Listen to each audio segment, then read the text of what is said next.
Pet Life Radio. This is Pet Life Radio. Let's talk pets.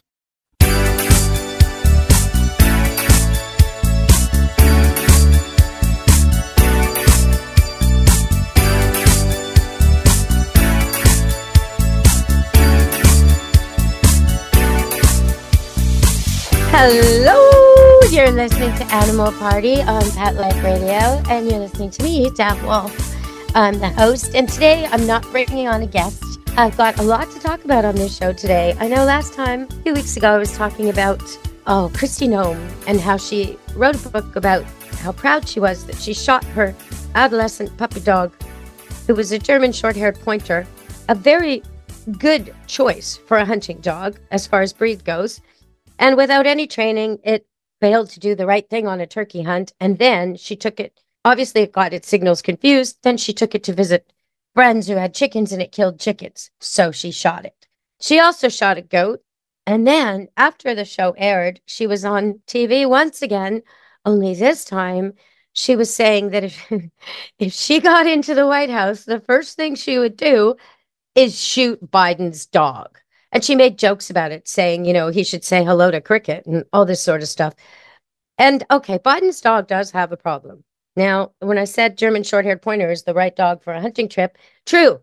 German Shepherd might not be the right dog for the White House because there's so many strangers.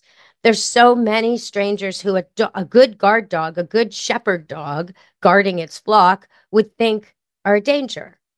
Like 200-pound security guards with guns. These guys, they look like threats to a good dog that's not properly trained for this specific task to allow all people in uniform access or whatever else. It's just too big a job for a dog like that. He wants to do the job and they want him to be a pet. And that just can't work.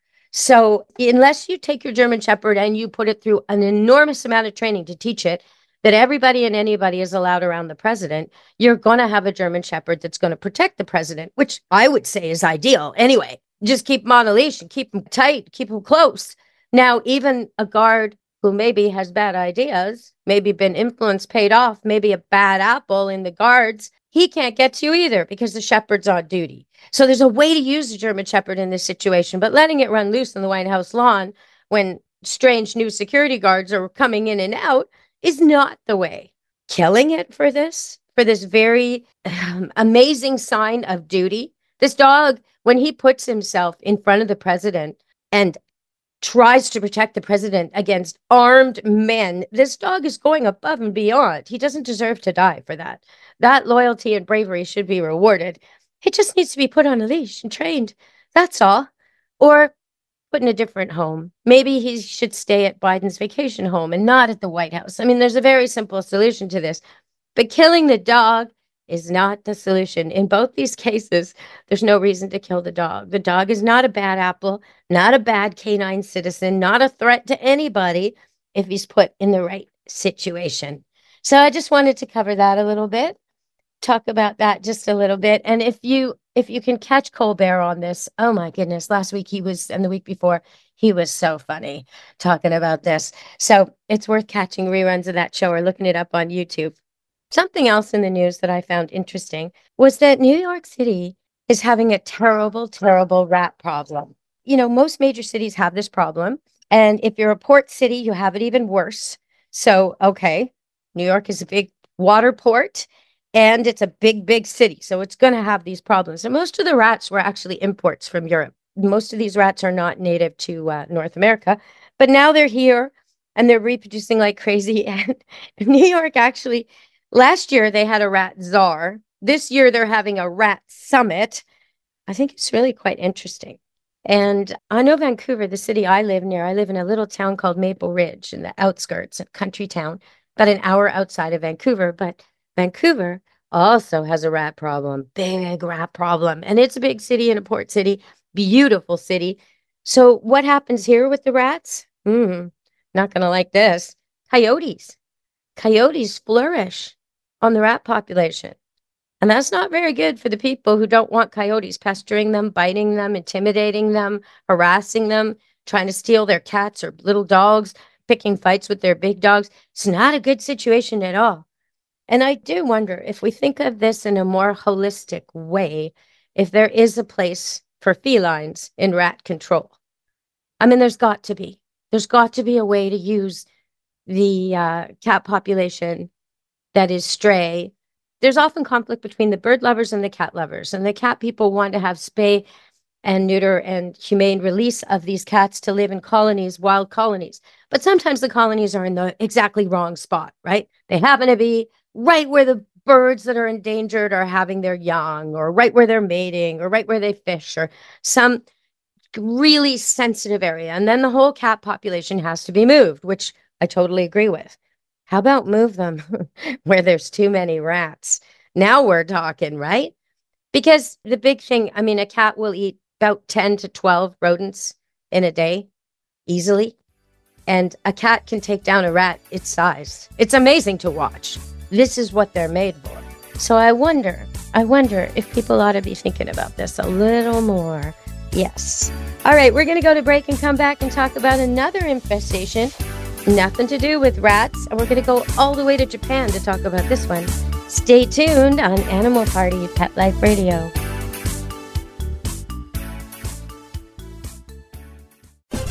This is Deborah Wolf, host of Animal Party on Pet Life Radio. You know the expression, cats have 9 lives? Well, what if you can give them one more?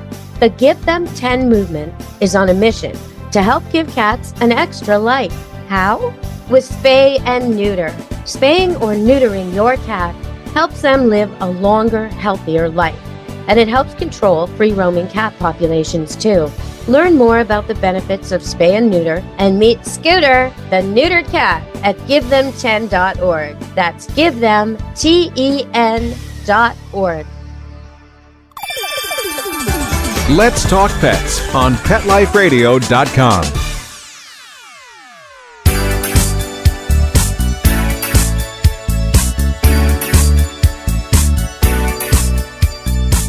Hello, you're back on Animal Party on Pet Life Radio.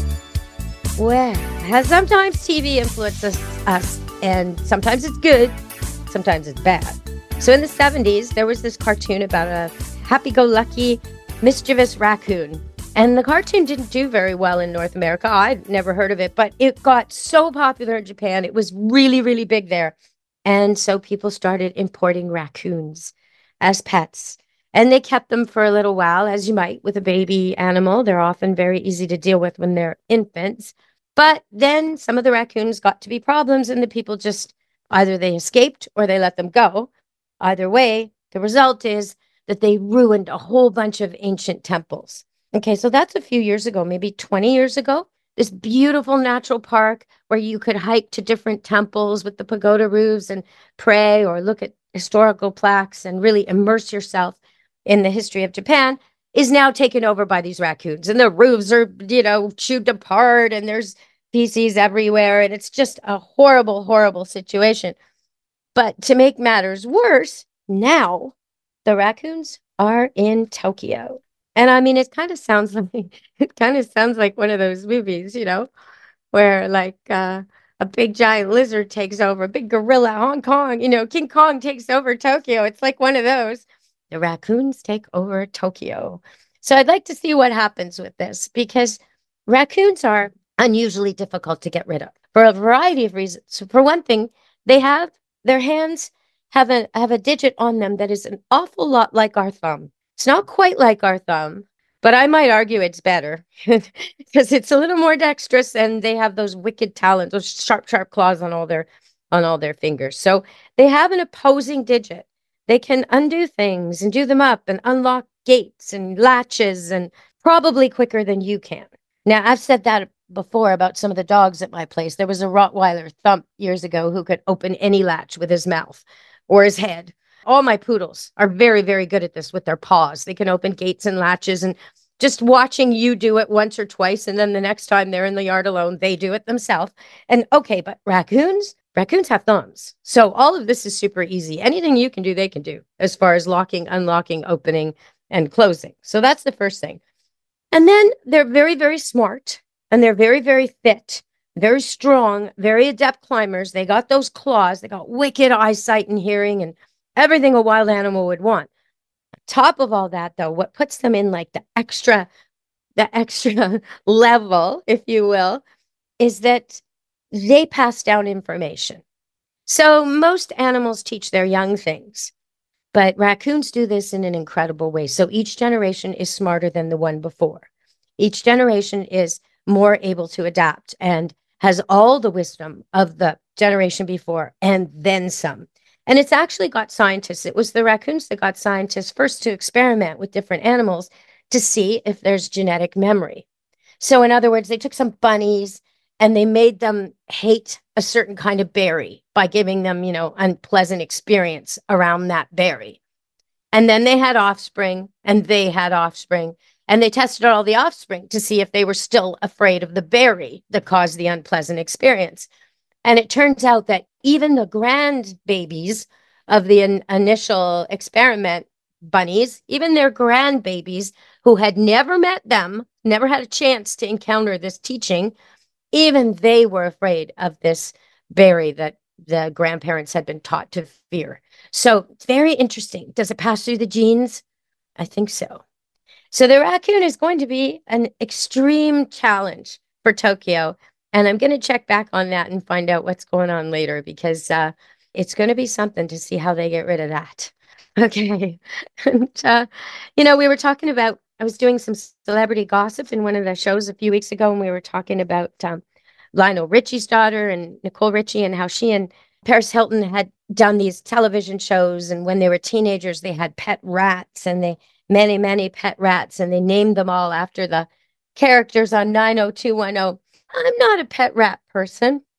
And I do notice that the people who love pet rats are very kissy cuddly with them, which I find difficult to watch. Admitting this as a pet expert, I've not yet made a bond with any rat or snake that makes me want to kiss or cuddle them. And I've had occasion where I had to give awards out. There was like a VIP award, very important pet award.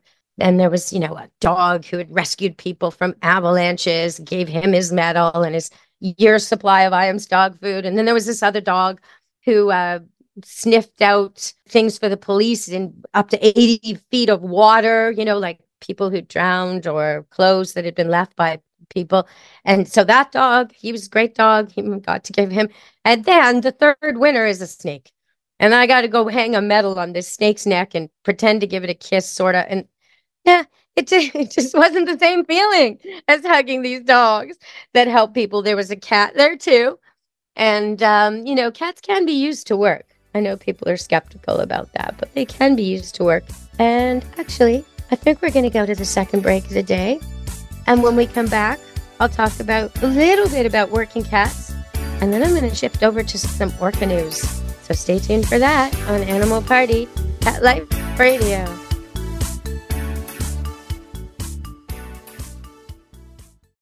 Take a bite out of your competition. Advertise your business with an ad in Pet Life Radio podcasts and radio shows.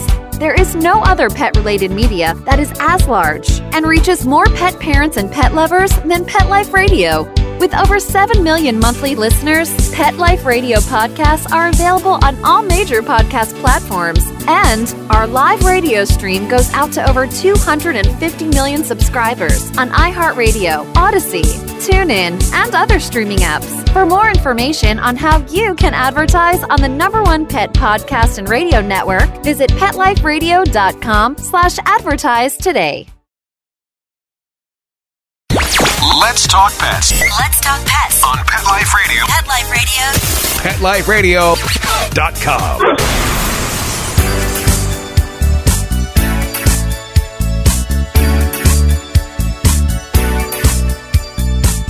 Hello, you're back on Animal Party Pet Life Radio. Okay, so does a cat ever have a job? Yes, some cats do have jobs. There are cats who live at old age homes and nursing homes. And there are cats who comfort the sick and the old. There are cats who comfort children at police stations during times of distress. I'm trying to think what other jobs. Oh, there's a good one. Here's a good one. This is a really technical job. So rats, interesting. We're still talking about rats. Rats are the best animals at finding landmines.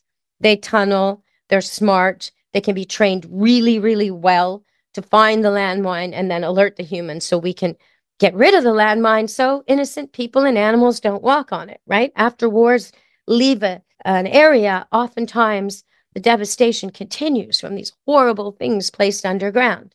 So rats are really good at finding these and not getting hurt, finding them and coming back and reporting. They have cameras on their heads and they go and they tunnel and they find these landmines so that people can get rid of them. But the one problem is most of the rats are so afraid of being preyed on by a predator that they're only got half their mind on the job. So what they do is they take these rats when they're in training, after they've learned to find the bombs and everything, and they got their skill set all already, they put them with cats who don't hunt to get the idea that they don't have to worry if a predator is nearby. And so the rat will keep doing its job. Now, there's not going to be predators around when the humans are there and there's all this noise and bustle, and they really needn't have half their mind worrying for a predator. But once they learn to work around sleeping cats, purring cats, grooming cats, cats who couldn't care less what the rats are doing, they stop worrying about the rats and about the cats, and the rats are able to do their job a lot better. So there's another job for cats. And I've also seen cats as hotel greeters, and I've seen cats get read to by kids with reading difficulties. So there's a few good jobs for cats out there. Don't dismiss the cat all the way.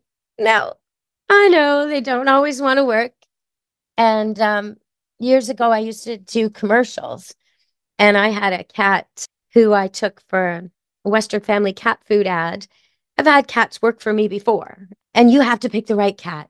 You have to pick a cat who's so busy, who always wants to do tricks and always wants your attention. And when you teach it something like its name, every time you say its name, it comes running. You have to pick the right, highly motivated, highly interested cat.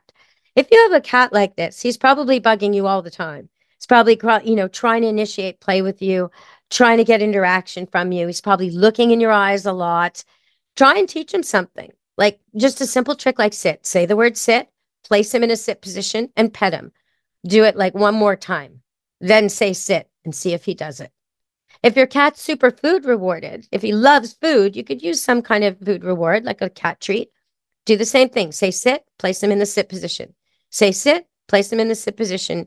Stroke him, give him a treat. Say sit. If he sits, give him a treat. He's just learned sit. Now you might think, what's she talking about? She's saying to just do it twice? Yes. Cats are super smart and they get bored. If you do it too many times, you'll think your cat hasn't learned the trick because he'll ignore you because he thinks you're not worth listening to. If you underestimate a cat, he will stop working. So that's my first tip for cat training is don't repeat too much and keep it moving. Keep it moving. Do one with dogs. I will often stay at a trick. I'll stay at it and stay at it and stay at it till the dog gets it. Keep praising him and keep doing it. And then he gets it. Yes. And then do it one more time. Yes. And then I'll move on. But with a cat, if he's bored, move on to something else. Try something else. They really don't have the same attention span. So once your cat actually wants to please you and understands that training and tricks is fun and is kind of into the whole exercise, then you can go a little longer. But the first few times you work with a cat, you want to just do 2 repetitions, maybe 3. And if the cat doesn't want to sit, for example, try something else. So say your cat is always pawing at you, pawing at you, pawing at you. Teach him to paw something else, like a bell. Teach him to ring a bell. And then you can hang that bell by the door, and he can ring that bell when he wants to go out instead of scratching. Yeah, there's so many ways to make cats interested in training that's helpful to us. Okay, so if you have cat questions, please send them to me. You can send me a voice clip at deb@petliferadio.com, or just send a text or an email or anything at all with a question, and I'll give you an answer. And you'll get your cat trained. Most of the time, we train our cats to do the wrong thing. So the cat bugs you in the middle of the night, you get up and feed it. Well, now you're going to have a cat who bugs you every night. Every time it feels like eating, every time it's bored, it's going to think meal times are the middle of the night. So you've just trained it to do that. If instead you close your bedroom door and ignore it till the morning and feed him in the morning, he'll give up on the midnight, 3 a.m. wake-ups. They are naturally nocturnal. So teaching a cat that you are not nocturnal, it takes a little time. They expect us to be up all night and sleep in the day. So we have to teach them that that's not our way. All right, please send me your cat questions, your dog questions, your suggestions, your why does my dog do this or why does my cat do this? And just going to talk about something that was in the news. Orcas. Orcas have been sinking boats in the Strait of Gibraltar near Spain for about, well, a long time. It's been about 200 boats. And they just did it last weekend. Couple was rescued. Their sailboat was tanked. It just over and over and over. These orca whales just battered it. They just hit it and hit it and hit it till the thing went down. And people keep asking, well, is it play? Are they playing? Why are these whales so different than the rest of the whales in the world? Why is this one area such an area of conflict? And why do they keep hitting sailboats? Okay, well, first of all, I think, take a step back. They're smarter than we are, or at least as smart as we are. So a lot of people have been saying, was it just play? And I would have to say, no chance. No chance is this play. These are extremely intelligent animals. When they sink a boat, they know what they've done. They know we need the boat. They know it's dangerous for us. They are trying to get those people off the water, out of their space. It's not about play. They know how to play.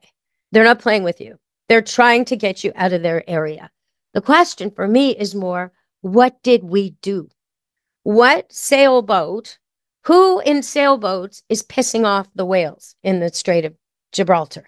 Because they're targeting specific type of yacht, specific type of boat over and over and over again. So the first question is there something about those boats? Are they using some kind of sonar? Are they using some kind of alarms? Is there something irritating to the whales that this particular kind of yacht is transmitting that they can't tolerate? That's my first question.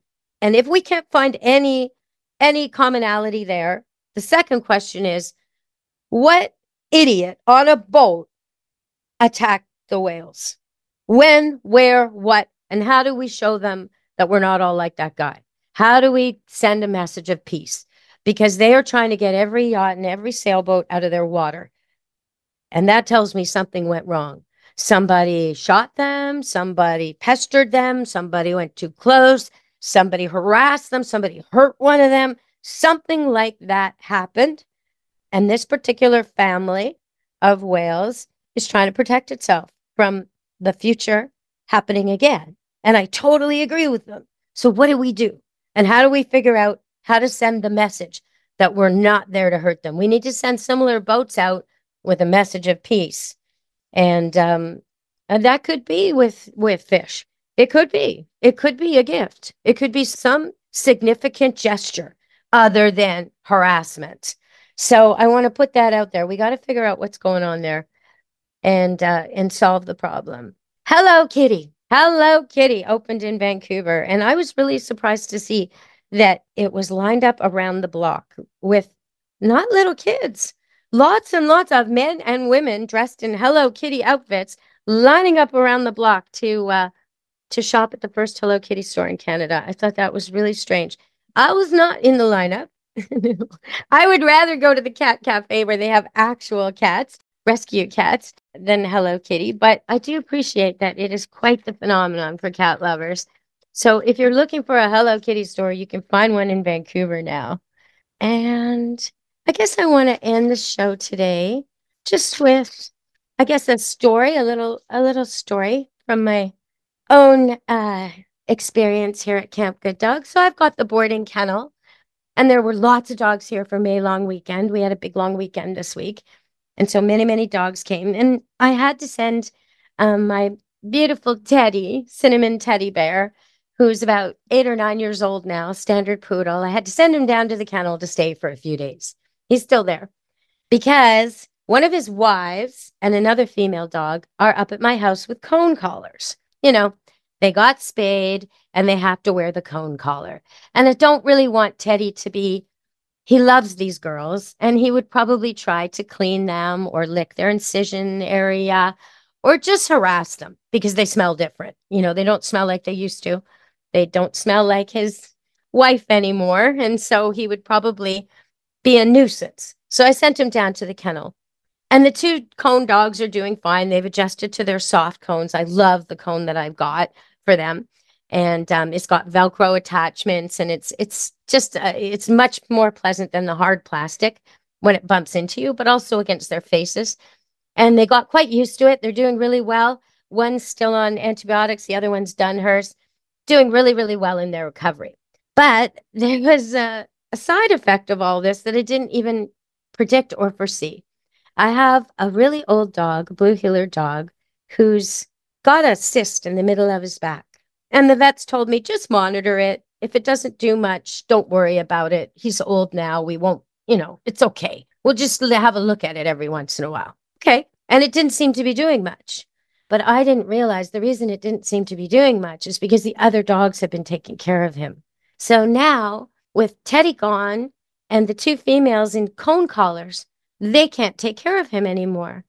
And so within 3 days of this happening, poor Blue had a big mess on his back. And I had to clean it all up, and he lost lots of hair, and now he has a big bald spot. He looks like a George Costanza dog, the poor guy, or Friar Tuck with a big bald spot in the middle of his back. I didn't realize that these girl dogs were taking such good care of him and keeping him in such good condition. And when they got their cone collars, they stopped, and the wound got really messy. So I've cleaned it all up, and he's probably going to have to go to the vet next week for another recheck. But I just thought, sometimes our dogs are doing good work, and we don't even know it. All right, everybody. Thanks for listening today. Until next week, from me, Deb Wolf, and Animal Party Pet Life Radio. Be good to your animals. Let's Talk Pets, every week on demand, only on PetLifeRadio.com.